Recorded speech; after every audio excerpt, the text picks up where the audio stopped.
Hello, everybody. These are always so strange and so weird, so thank you for coming by. I don't know what to do with these.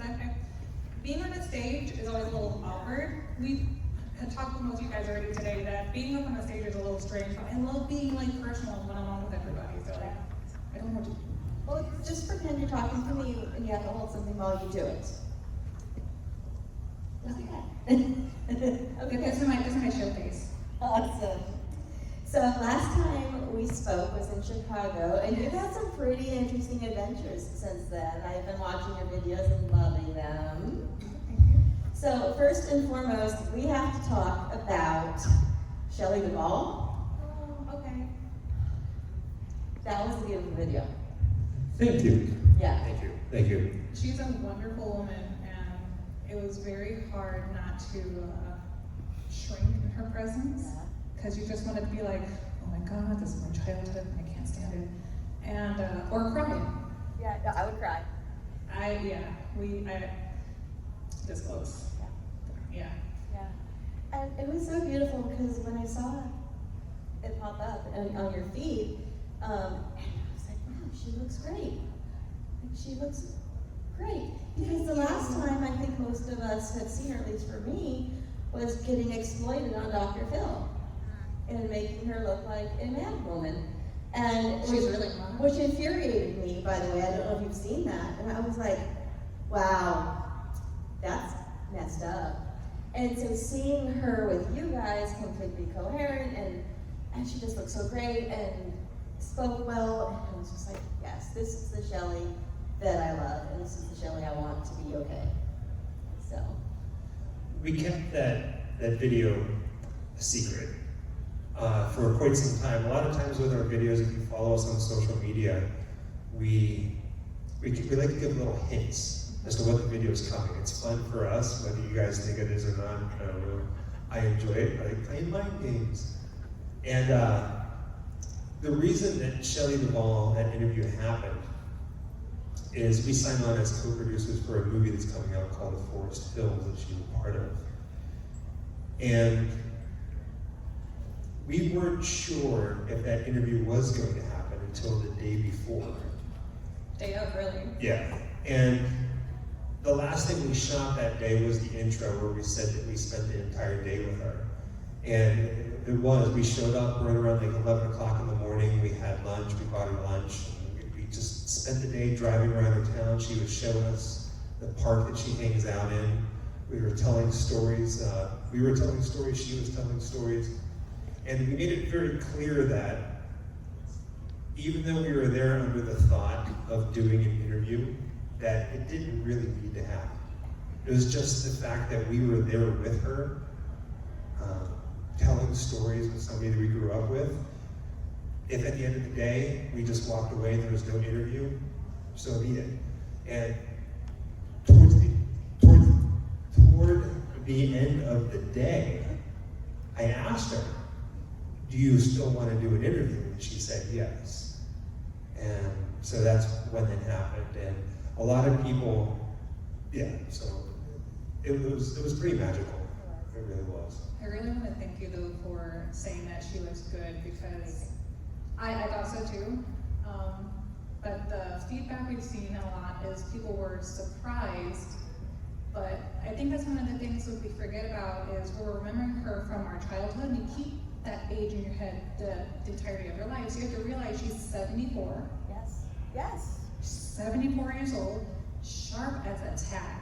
I think the exploitation of the Dr. Phil interview, I don't think it affected her in any kind of way. I think anybody would react the way that she had if you were to get ambushed like that. Yeah. And the knowledge in her mind, the stories that we heard off camera, her mind is a steel trap, and it is vast. And I can't wait for her to get the attention that she really does deserve for as much as she's done in this community. Not just the horror community, she's only really done, I think, The Shining and a few other small things. But she's, after The Shining, she's had a 22-year career after The Shining. She has personally produced at least 5 solid projects that I'm aware of that is Shelley Duvall Presents. Yeah. And everyone thinks that Kubrick destroyed her from doing The Shining, and it's just not true. And she actually really enjoyed filming that. And my childhood, even before I got involved in horror, because I got involved in horror when I was 8 years old, so that was 1990, right? She had a long career before 1990 in children's TV. She did, I think it was Tall Tales and Legends was a series. Fairy Tale Theater. Fairy Tale Theater. Rock and Rhyme. Mother Goose's Rock and Rhyme was my favorite. That was my introduction to the Stray Cats.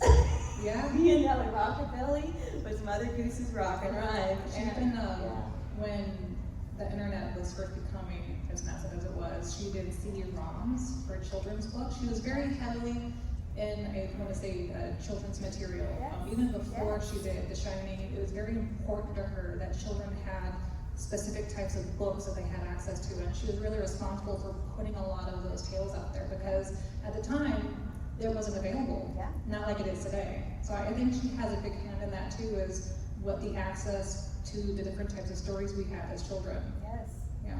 Exactly. She deserves so much more respect than she gets, and I'm so glad that you pointed out how healthy she looks, because she really does, in my opinion. She looked mentally healthy, she looked physically healthy. Yeah. It was beautiful, and I was so happy.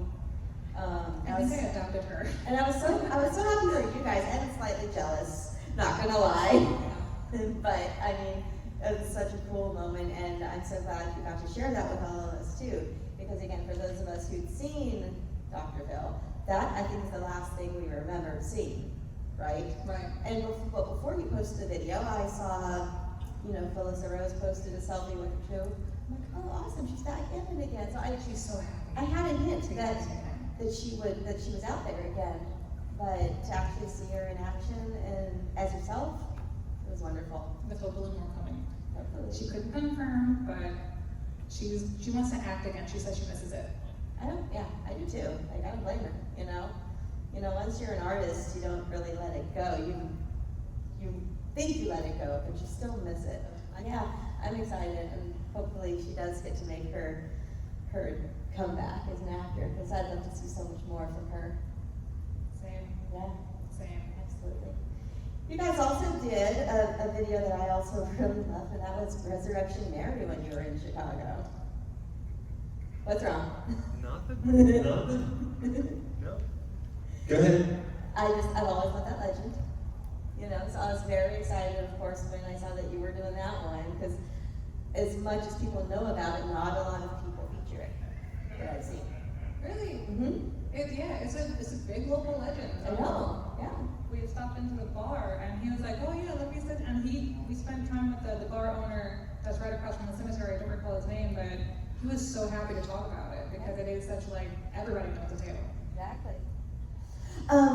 So what can you tell us, if anything, about anything you might have coming up in the pipes? Oh. Only what you're allowed to. Well, let me phrase it like this. You mentioned in Chicago, so it's not a secret, that you were planning a UK trip at some point in 2023. That is this year, isn't it? What? That is this year, isn't it? Yes. Yes. So hopefully that still happens. And my follow-up to that is, will we be getting an American Werewolf in London feature on that trip? Oh. Yes. I never know what he wants to share and what he doesn't, so I'm always like, It's like, I'm a bless you. Bless you. So it has been confirmed, it has been announced since then that we are going to Canada. Awesome. So we're going to be in Canada for 2 weeks in the beginning of September. And on social, I like secretive and cryptic and stuff. It's fun for me.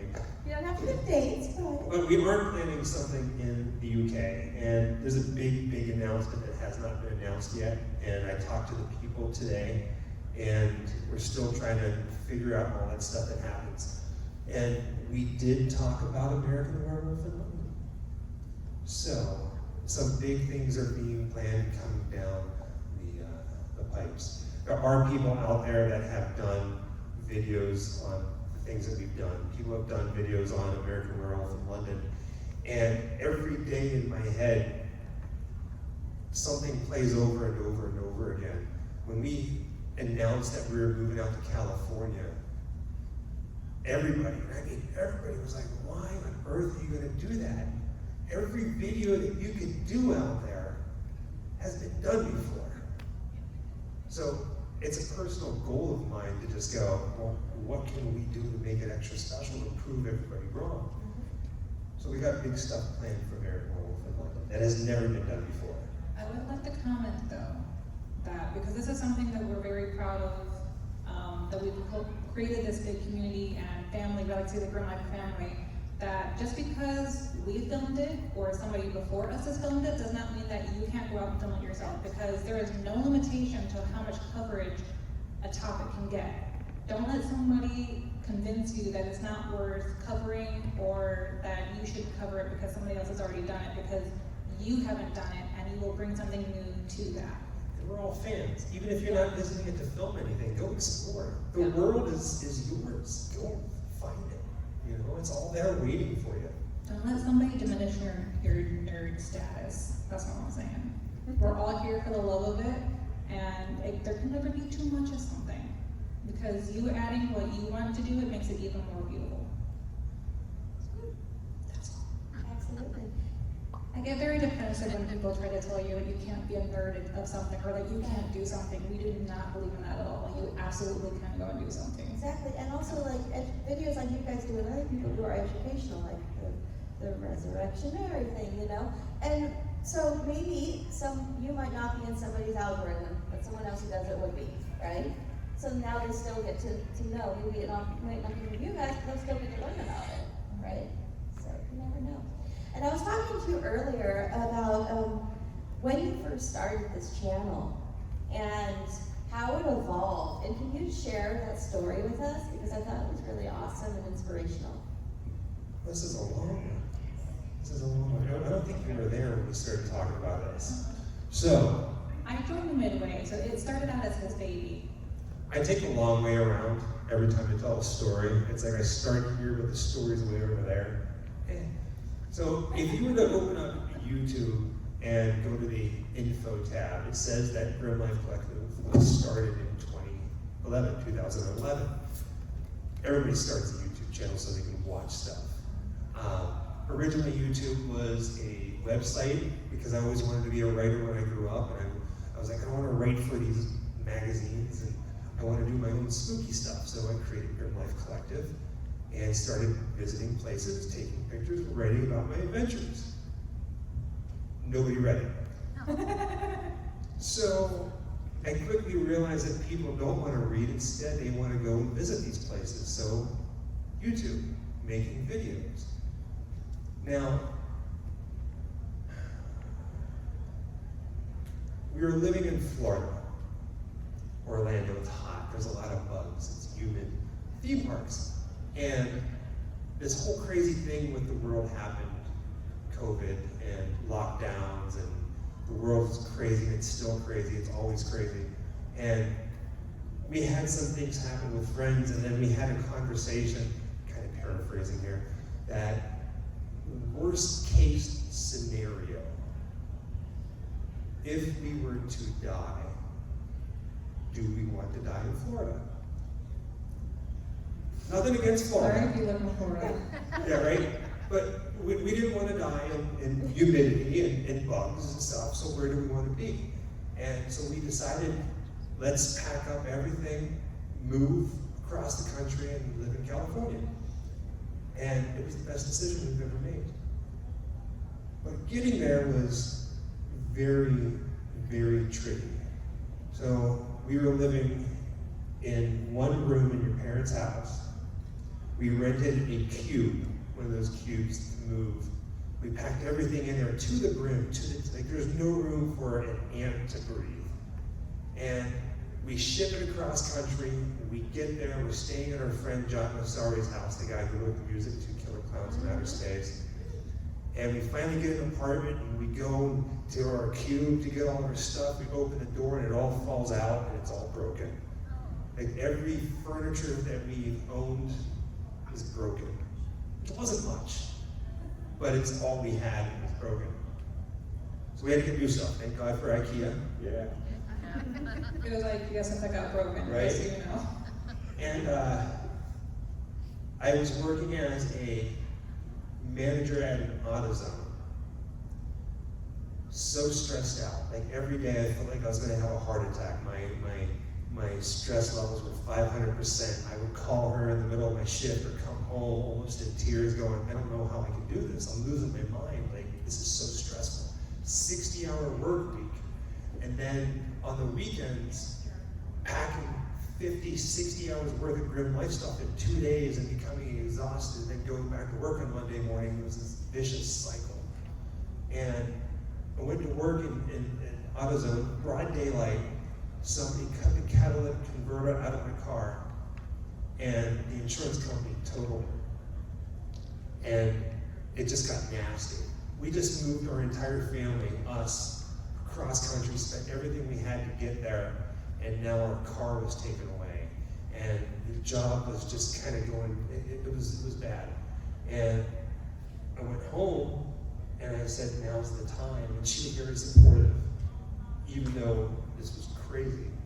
I walked into work the next day, handed my keys, and I said, usually I'm a 2-week person for 2-week notice. Part of your job, yeah. But I quit right then and there and I walked out. And I went and I made a video, and from that point on it was like sink or swim. No matter what, we had to do this thing, and it's been 3 years. And in those 3 years, the channel has grown so much. And best decision. Probably the worst decision at the time, but It was a little scary, but I think I kind of had faith. It was one of those decisions where you just got to try it, because if you don't, you'll regret not having taken the chance while you felt you had a chance. And it was one of those things though where it's like, okay, we have to get into a brand new car. That one was already paid off and it got totaled, so that sucks. So now we're about to get into a car payment.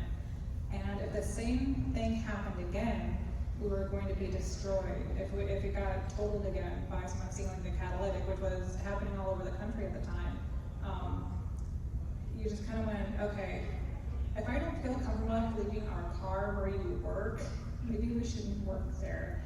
And if we end up not being successful in what we were trying to do, then we could just get another job kind of thing. You know, it was one of those things where we had saved up so much to move across country that we had the ittiest little nest egg that we could probably get by in like a month, you know. And if we knew by the end of that month that we couldn't continue to do what we're doing financially, then okay, that's fine, you know, we'll do it the old way. But it kind of presented itself at a good time in our life, in the worst kind of way, that, you know what, let's just go for it.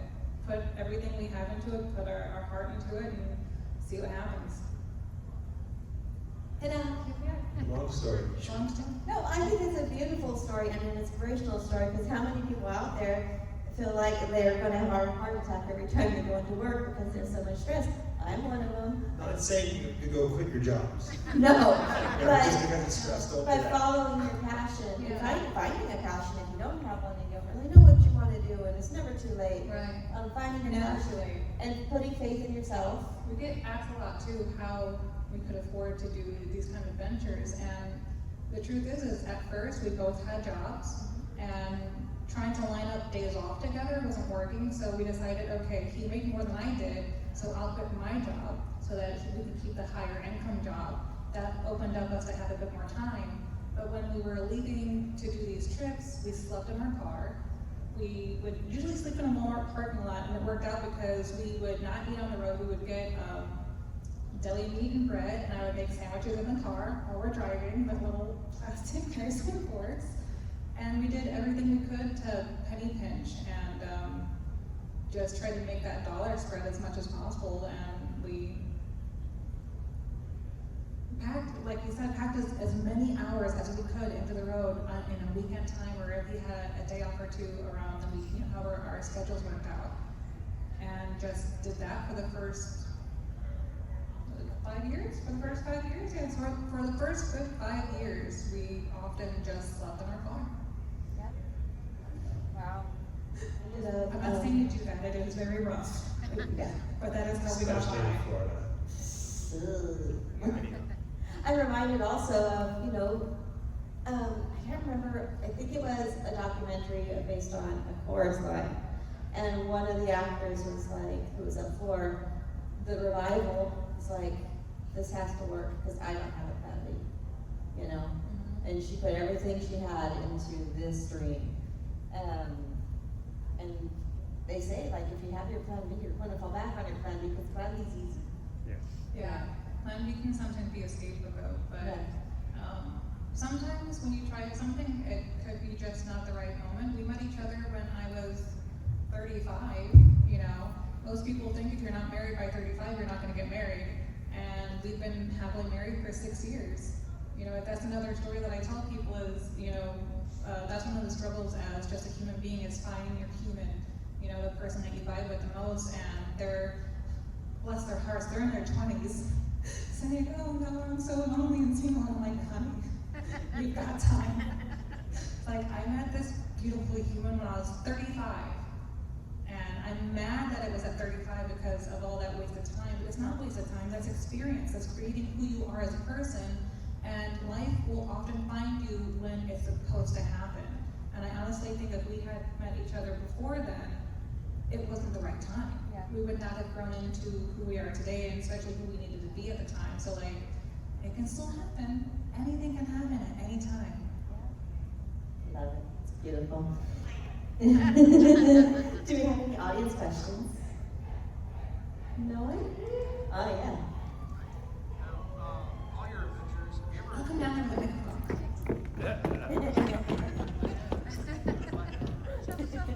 Her in the heels. right? Out of all your adventures that you've gone on, have you ever been to a place from the start it just didn't feel right, that you just said, you know, this isn't, we can't do this, something's just not right, or did you push through? Very, very good question. That was a very good question. Yes. But we don't push through anything.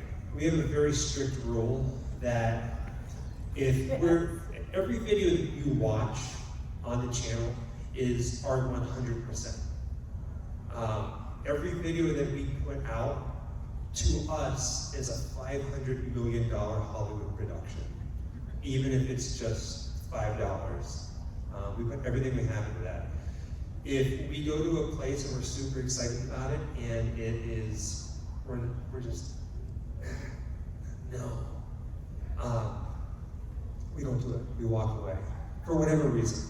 And if you think about it, if you've been watching our channel for a while, that might start to click that not once do we ever have a video out that goes, this place sucks, don't go here, or don't do this. And it's not that like every video is positive or we're getting paid for it because we don't. It's just we believe in it 100%. And there are places, there are YouTube content creators out there who, as soon as something happens, a tragedy in the news, they go there and they cover it. And to us, that just feels wrong. Maybe it is, maybe it's not. To us, the way that we view things, it is. A good example of, not that, but something else. Last Halloween season, our plan was to go and visit the filming locations of Beetlejuice. Who wouldn't want to visit that town, right? We spent so much money getting there. We got there, it was December.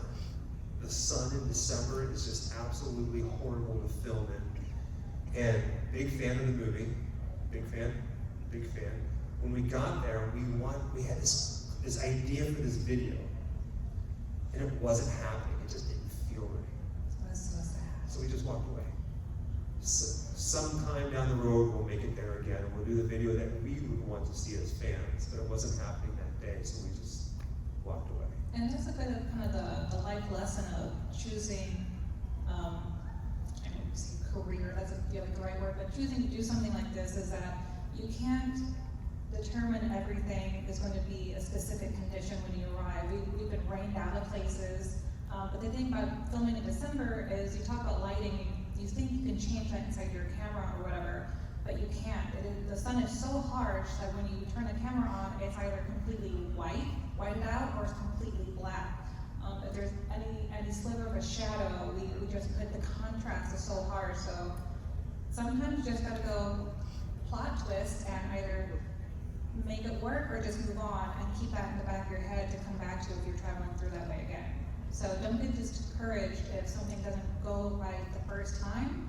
You can still try to go with it, but if it doesn't end up working, just put that on the back burner or something you can go to in the future to try it again. Because you can't, it's not gonna go away. Fingers crossed, because they do get demolished. But that was an earthquake, but again, so don't get discouraged going to see some of these places. It's always gonna be there, bucket list it, and just come back around. The earthquakes that have been happening in Northern California, before all the mudslides, Halloween 3, we did the filming locations for Halloween 3. I don't know if you've seen that. You probably have seen Halloween 3. The Silver Shamrock warehouse, it's pretty much all gone now. The earthquakes, 2 earthquakes, massive earthquakes have taken it out. I'm crazy. We got there to film this video, and in order to get on the inside where I was, I had to crawl on my hands and knees underneath the foundation. Only for like months later when the earthquake hit, that was the part that collapsed, and I was like, maybe I shouldn't have done that. One thing we didn't point out, I don't think, when we did that video though, is you always want to make sure not just with structures that you're safe. Is when we first got to do that video, I'm not in it because I have this great fear of wild dogs. And the second I step out of the car, we were surrounded by a pack of wild dogs. Michael is not afraid of them at all, so his Birds are another story. Don't like birds. But I immediately was terrified because with wild dogs, you don't know what's going to happen. So I was like, yeah, I'm just gonna slowly get back into the car. Nothing happened, thank God. But always please make sure that your environment is safe. Make sure you take precautions and things like that. I always feel like I'm putting out the disclaimers for all the hesitations because I want you guys to go. That's one of the things that makes us so happy is when we come to see you guys and you tell us that, hey, I saw that video you did and I took my family there. That is the greatest compliment we can ever receive, is hearing that you guys get out of the house and go to some of these places. And because we really do feel like you guys are our family and we want to take you somewhere beautiful. Right over there. I told them they had to have a question ready. This is Grayson, right? Grayson and Addie?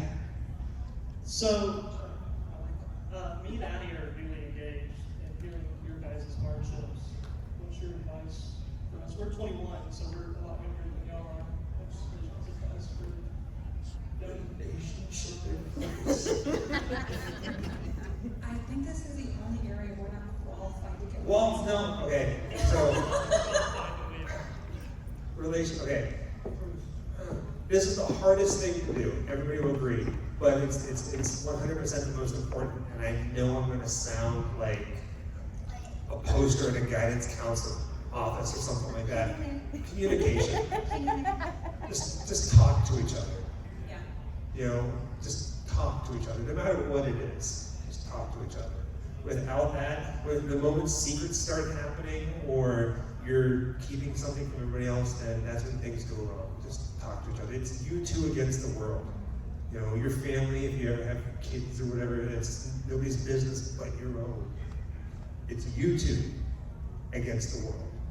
Talk to each other. And on top of that, I would say you often read in articles that where people end up not going wrong, but not seeing the bumps ahead, is that everyone is always chasing that happy high, right? Oh, the good times, right? And I think one of the greatest things that you can do, not just for your relationship, but for yourself, is to acknowledge that every day is not going to be happy, that you'll have depression, you'll have anger, you'll get frustrated to high heaven and back, just know that those days are going to be there, but that's not a bad thing. Just because you guys had a fight, that's not a bad thing. Some people, their favorite thing to do is make up. Every relationship is different. And just the good days, the bad days, they're all gonna be there. But the best thing you can do is just go, okay, that happened, let's talk about it. Or, okay, that happened, but that's okay. We can get through that. It's not, nothing is ever as big a deal as it feels like in that moment. So sometimes the best thing you can do is just take a breath, sit down, and watch a movie. Watch a Grimm Life video. Yes. Shameless plug. Isn't that a shameless plug? I always say that hugs make everything better. Yep. I'm a firm believer in hug therapy. Can I contribute to this too? You know? Yes. Never go to bed angry. I know it's cliche, Oh, that's a good one. but it never. My personal rule was always try not to leave the house at the beginning of the day angry. Don't have a fight and then go to work. First of all, your day's going to be ruined at work. But you don't know what's going to happen when you walk out that door. True. One of you might not be coming home, and I know that's grim, but it's the truth. So many of my friends, you know, their spouses never came home one day. Yeah. Car accident, heart attack, stroke, and it just never happened. And so just try not to go to bed angry and try not to leave the house angry. Start each day, even if you have a fight, try to be like, you know what, I love you. Don't love you right now, but I love you.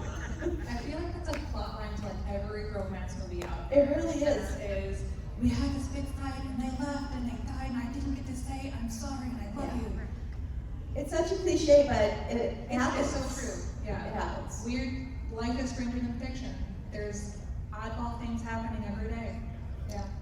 Yeah, you never know. So that was always a rule that I really did try to live by. Same thing goes for your friends, guys. It's true. Tell your friends how much you love them. You make it weird, you know.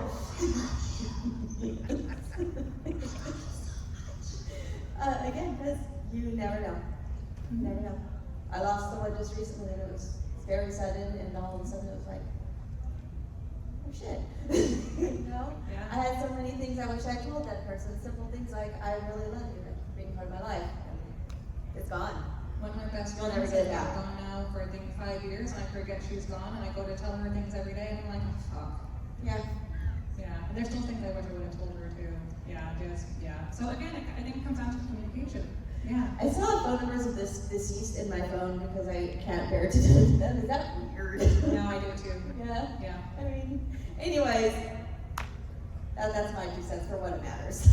No, that's sound advice. I stand by that. Yeah. So I know that he wasn't asking me, but I think it's important. It is. Yeah. I agree. Yeah. Any other questions down here? I swear I thought I saw one way in the back. We're being flanked. Real loud. First of all, can y'all hear me?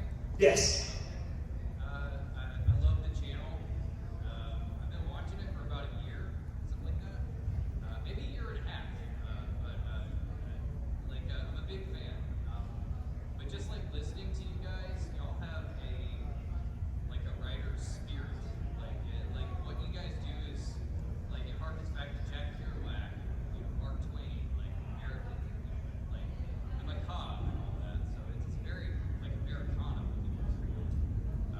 So I just wanted to say that, but one thing is when I watch your videos, I thoroughly enjoy them.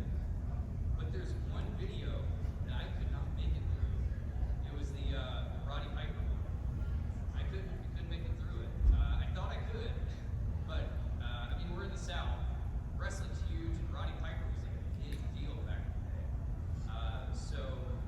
I just wanted to say, I love Roddy Piper, and it just broke my heart. Is there any place or person that who's passed or something like that you might feel is off limits, or something like that? So, it's too close to your heart. So I just thought I'd ask that. I don't know if I have someone or something that is maybe too close to my heart that I wouldn't want to cover. But I think this kind of goes back to what we call the ambulance chasers, the people who go after stories in the news. There's definitely some things that we get asked to cover that I don't think is appropriate, and one of them would be Uvalde. We get asked to cover that quite a lot, and I think people ask us to cover that because we approach everything respectfully.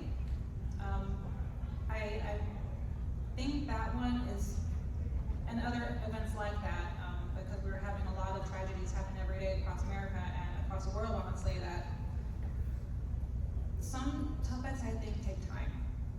because the families are still grieving and the people connected are still grieving. So that's the only thing that I think for me, I'm uncomfortable approaching. I'm a big fan of making sure that your heart's in the right place. Not just your heart, but your mind. You know, you have to be very careful about what your words are in today's climate, and understandable. And same thing with yourself. You kind of have to protect yourself and how your mind and your heart is. And there's a fine line of covering history and exploiting something, I guess you should say. And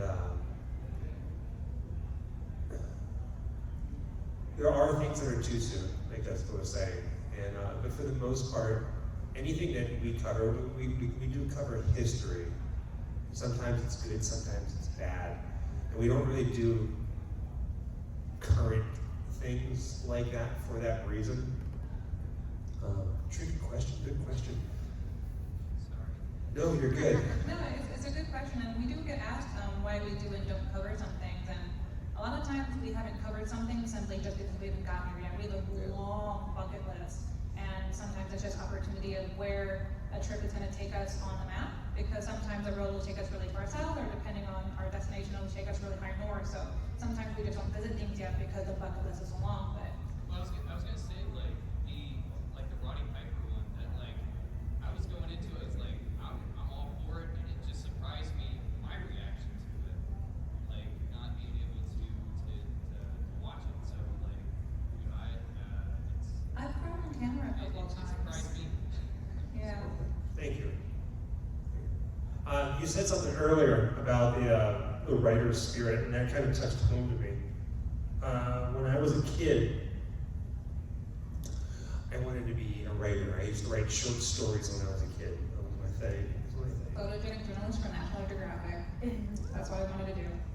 The first story I ever wrote was a short story about a family that went to Niagara Falls, and they stood on the platform and it collapsed and they all died. I have a fear of heights. I do not like that at all. And so I've always had this like dark kind of things as a little kid. But I do respect a lot of things and respect a lot of people. So it's one of those things you never really know, like you said, it surprised you. I guess a good answer to that question, again, the long way around. You never really know what your limits are until you're confronted with them. And as long as you're just aware of what you're doing or trying to be, or you surround yourself with people that care about you, I think you'll be fine. I think we'll be fine. Yeah.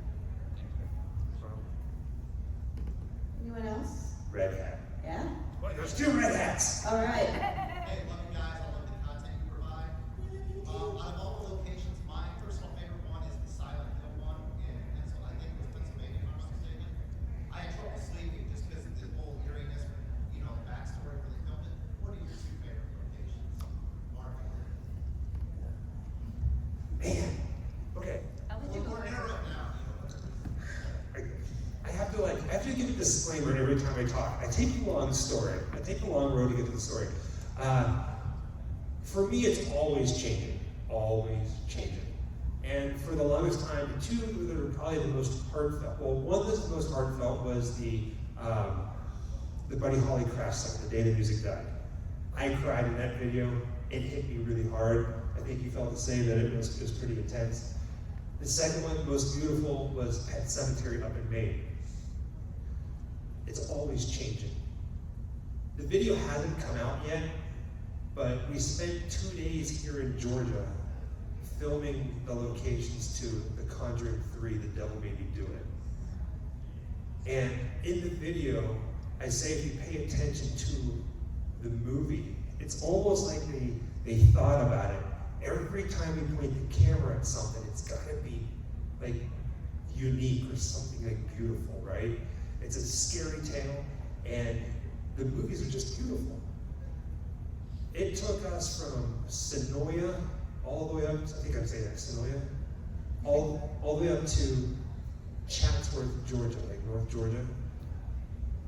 Cold, hiking in the woods to get to some places, and we got most of everything in the movie.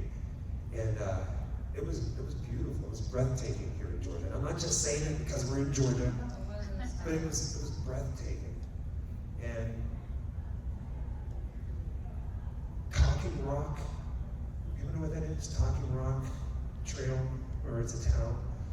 We went there. There's a Carter's Dam, and at the very top of this mountain, there's this visitor center. There's this really nice woman up there who we talked with for about an hour about like the area, and it was just beautiful. That's my favorite one right now, and I haven't even started editing yet. It was very picturesque. I was actually asked this question earlier, and sitting here, and I think it's because of the question that he had before. It takes me back to the one we just did for Selena. In San Antonio, yeah. San Antonio. We put that one out just earlier this week, and Selena was one of the ones that, for me, I was surprised at my reaction to it. I knew it was a sad story, but I think she died when I was like 13, and I just remember her being so beautiful and this pop idol, you know. And so I thought, oh yeah, we'll go and do the, beautiful memory video for her. And I remember in the first video, it was very emotional, and for some reason, this second one was even more emotional. I caught myself a couple of times just almost, not depressed, but just so sad while filming it, because you kept forgetting and then remembering that she was gone, and it was just really, it hurt your heart, you know? I think maybe a reason for that, the first time that we did the Selena video, it was more like a remembrance of her death, what happened. We didn't spend too much time covering her death, so to speak. We mentioned it at the beginning of the video. This time, I keep eating my hair. Everything that we did in that video, if you've seen it, it was beautiful. And it wasn't a grim video. We didn't mention her death once, I don't think. I think I mentioned it because I was so sad that day. But I get excited and about her, and then I would get just really sad remembering that she was gone. And I think that's probably why. Yeah, but it was for she filmed her music video there for No Me Queda Mas. Yeah. I had to think for a second because we got some locations that hadn't been shown yet, and they were just so stunning, and then we watched the music video of her being stunning, and it was just like, oh my gosh, I do miss her. Yeah. Right. We have time for one more. Other red hat. On the spot. What is your name? Billy. Hi, Hi, Billy. Billy. Sorry, I called you Other that. red hat? Ryan? Billy or Hello. Ryan? I wondered, do y'all ever worry about a spirit or a demon attaching itself to you? Some of these places y'all go where evil deeds. I got a crazy story for you. Again, it goes back to being in the right mindset, having the right mentality, having your heart and mind respond. Is the couple that took my tour in Savannah, Georgia, in here? This is else. Yes. Oh, yeah. That guy. So there's a couple here. Years ago, Jessica and I lived in Savannah, Georgia, and I was giving tours at a place called the Sorrel Weed House. It's listed as like one of the most haunted houses in the South. It's not the States. We spent so much time in this house that things were happening. I don't care if you believe in ghosts or not.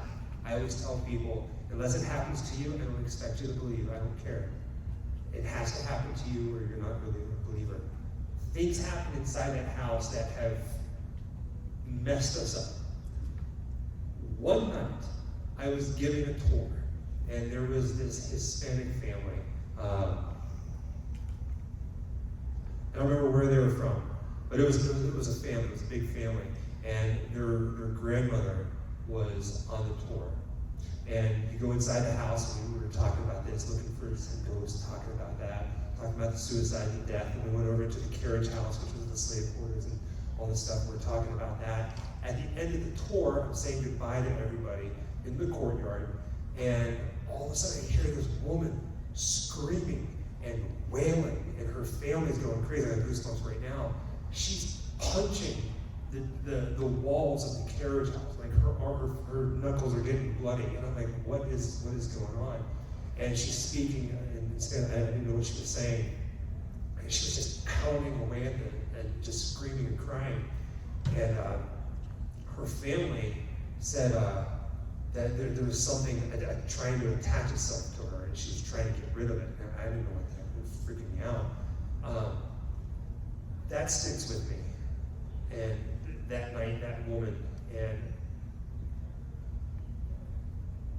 every time we do a video, everywhere we go, whether it's a place that somebody died, a haunted place, we don't really go ghost hunting on our channel.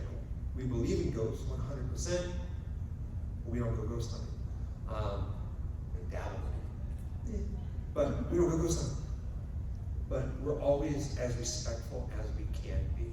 And we try really hard not to say, well, this is what we think. This is our opinion on it. We try to let the location or the history speak for itself. It's not our story to tell, but we do our best to try to tell it. And I think for that reason, again, a long way around, I'm personally not too concerned about things attaching themselves to me or bringing stuff home, is because the way that I'm viewing it. What about you? I've never really said this before, but I kind of feel like I have taken something home unintentionally after visiting the Is that how Conjuring old house. plants die? We went to the real Conjuring house where the story actually took place with the family, and I've never really not believed that I could pick up an entity and take it home kind of thing. I just never really thought that I would experience something like that after hearing a lot of people tell stories about it, because I grew up in a house that was haunted. I had things happening every single day, and it became so common, you would just talk back to them as if it was natural, and nothing I think ever followed me through anywhere that I've ever gone. But I had a strange feeling after going to the Conjuring house, and some things have happened in our house in LA. While you were gone, We're good. and sometimes I started being a little paranoid because someone kept asking me if I felt strangely, saying that they thought that I had taken something home. So now I'm just being paranoid, maybe? I don't know. But I'm more of a scaredy cat than he is. Every time we do something like that, I'm always like I want to see it, but I don't want to see it, because I think if I see it, I'll freak out. Yeah. Like, I'm the screamer and the jumper at the haunted houses, and he's laughing, and, you know, the air machine kicks off, and I scream my head off, and, yeah. So I don't know if there is, but just all of a sudden, living in LA, things have started animating that shouldn't be animating in my apartment, and I'm like, maybe people were right. I don't know. And it's all your fault. It just happened at one time, though. Are you talking about the Haunted Mansion toy? Yeah, we had this thing, you had to push it in order for it to make sound. And out of the blue, I'm in the other room doing laundry, and it would not stop going off. And it's never gone off. And I went to touch it to move it, and just touching the box made it go off. And you really have to activate this thing for it to make sound. And it only happened that one time. And I put it back, and I was like, mess with it a little bit. And I was like, okay, you're fine now, and that's great. But why it was going off that one day? And it has this set of 5 things it can say. But the one thing it chose to say was very ominous. And I was like, of all things that you would say going off on your own in the middle of the day for no damn reason, I was like, is that a message? Is that intentional? What did it say? I don't remember. It's one of these 5 things that goes off. It's from the Haunted Mansion, so it's something that you hear during the ride that just sounds like a threat.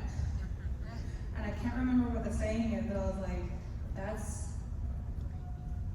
very interesting that would happen in that sequence of events. I'm not saying it didn't, or that it couldn't be something, but now I'm watching it now. Right? Yeah. So I got a little nervous. I was home alone. I'm not gonna lie. Yeah. I made sure my doors were locked. There was one time I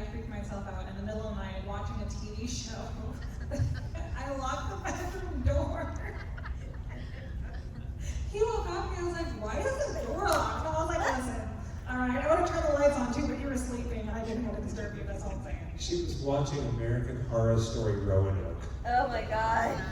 And she got scared in the middle of the night. You know, like whenever you're running and it's dark out, and I'm it's so dark in the house, embarrassed you're running. because it shouldn't have scared me at all, but something just happened and I don't know what it was. I'm just so embarrassed. Okay, I'm gonna tell a story that'll help you feel better. Okay. Okay, it didn't happen to me because I don't think I was born yet. But my grandmother is the reason I love horror. I saw my first horror movie at her house. You know, with all of her foster kids. We'd all rent movies every weekend. I spent every weekend. Anyway, she rented Alien. And watched it alone and got scared and hid behind the couch and fell asleep.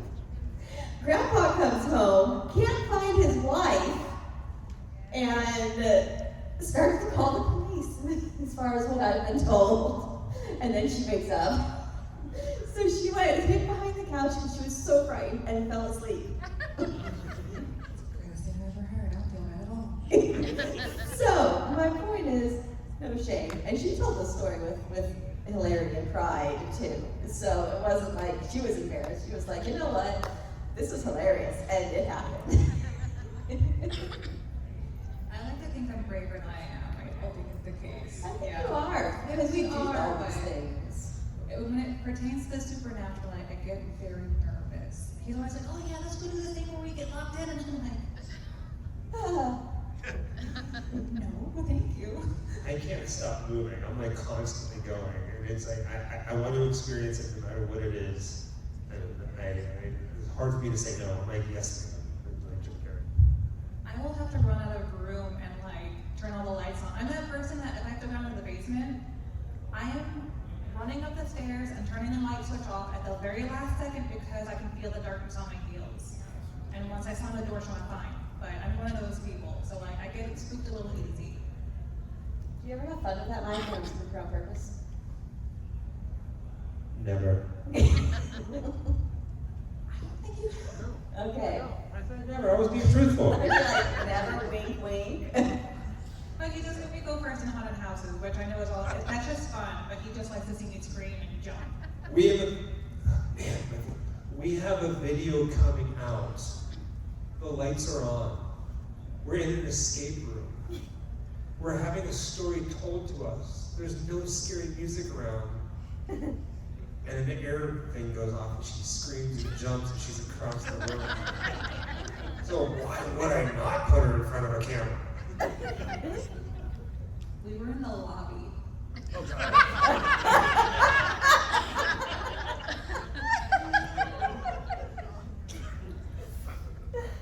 This place is amazing, and It's Netherworld. it's Netherworld, and they have a lobby. We're greeting the owner, who is a longtime friend of his because he used to be a scare actor in Netherworld.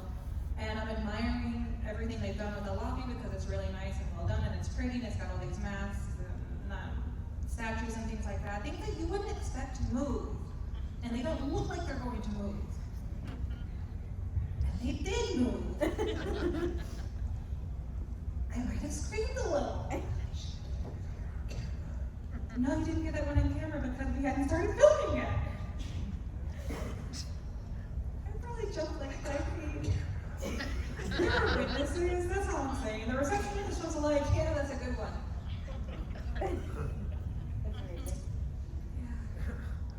Well, guys, it's time to let you go. I wish I could have you for a whole other hour because this has been so much fun. So please, everyone, give it up for Michael and Jessica. Thank you. Thank you so much. You guys really are family. We say that all the time, and I know it sounds cheesy, but you really are like a family to us. We love you very much. Happy Halloween. Happy Halloween.